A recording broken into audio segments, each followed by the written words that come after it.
Happy Monday morning, Life Group leaders. This week we are finishing up our I Believe series. We finished the last message yesterday as we're learning to take Jesus at His word. And as you might have noticed, and some of you guys, this was the case for you, there were some people who missed yesterday. These 2 Sundays surrounding fall break around here are some of the lowest attended for us all year. And so with that, the tendency may be for some of you to want to kind of punch your group or to move on to whatever's next, because not everybody's going to be there. Many are out of town. But I'm going to ask you not to do that. Hang in there. The topic we talked about was doubt. And so for some of your people, they may be really uncomfortable talking about that in a large group. And so for those who are there, this may be the opportunity that they have to connect on a more intimate level. And so hang in there. Don't punt just because everybody's not there. Just trust that God has who He wants there for this week. So don't give up on your group just because your attendance may be a little off. But go forward and sharing with your group intimately about this conversation.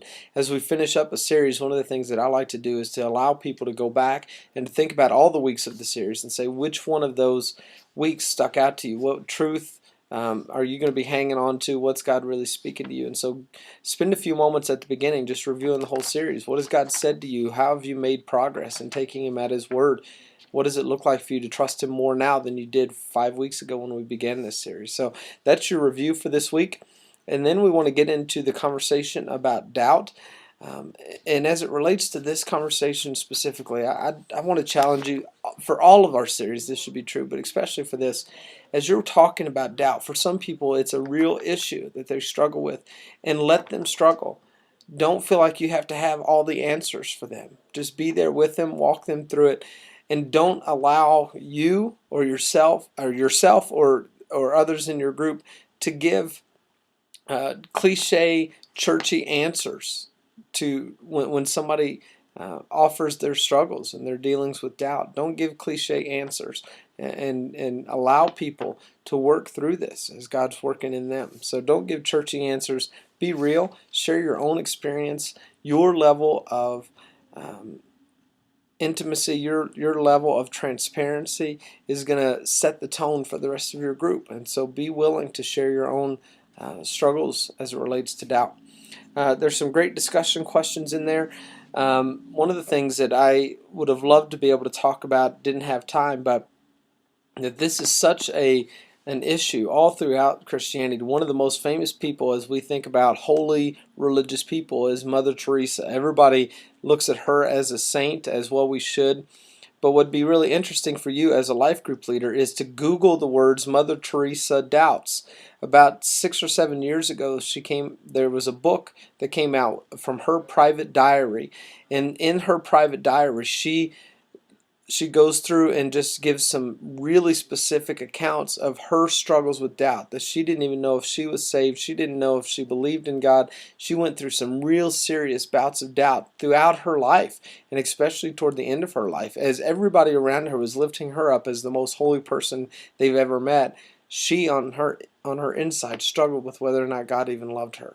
And so you can find some quotes from that book online and just share that story that Mother Teresa doubts. And if she doubts, why would we think we wouldn't doubt? And so it's really powerful when you lay her alongside John the Baptist, whom we talked about this week, that those would be 2 people we'd look at and think, if anybody had certainty about their faith and about Jesus and about God and their salvation, those 2 people would have had it.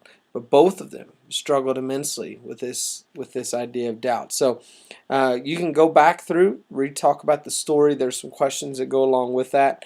At the end, I gave you a couple of extra passages that I didn't get worked into the message, again, just for time. John chapter 20, verse 29 is a really powerful text where Jesus talks about those who believe because they see, and the blessing that's going to come for those of us who believe even though we haven't seen. And so as you're wrapping this thing up, that would be a great application of prayer, a blessing to pray over your people this week. And then I added in some extra credit from Matthew chapter 28, which I think is one of the most befuddling passages in all the scriptures. It's after Jesus' resurrection, and he's standing there with his disciples, and he's about to go back into heaven. And it says they came and they worshiped him, and then the next three words say, but some doubted. And I think at that point, how in the world could they have doubted? They were there when Jesus died. They were there and saw his dead body in the tomb. They were there when he showed up back into the room, resurrected in the upper room, and they shared a meal with him. They saw everything. And yet, at the end, some still doubted. And I think, how in the world could that happen? Yet, even there, Jesus did not condemn them. He didn't put them down. He sent them out, empowered them with his Spirit. And those men who were standing there and still doubting at the very end were the ones who helped change the world.